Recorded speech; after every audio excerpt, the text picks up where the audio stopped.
फैज़गंज कोटलालो थाने जे हद ॻोठ अब्दुल हकीम मुंगियो में हिकु एकड़ सरकारी प्लाट जी मालिकी तां मुंगिया बिरादरी जे ॿिनि धुरियुनि में झेड़ो थी पियो।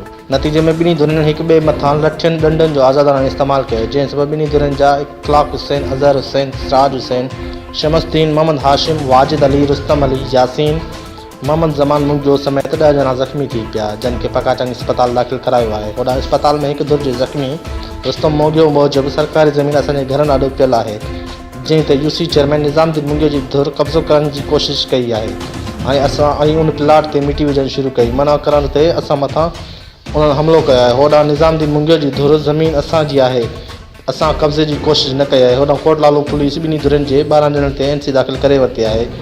4 ॼणनि अली मोहम्मद ख़ान, गफ़ार, तनवीर मुंगियो खे गिरफ़्तार करे वरितो आहे। जॾहिं अहिड़े वाक़े बैदि इलाइक़े में ॾहकाओ ऐं ख़ौफ़ वारी सूरत हाल पखिड़ियल आहे। अली बख़्श चांग, सोच TV, फैज़गंज।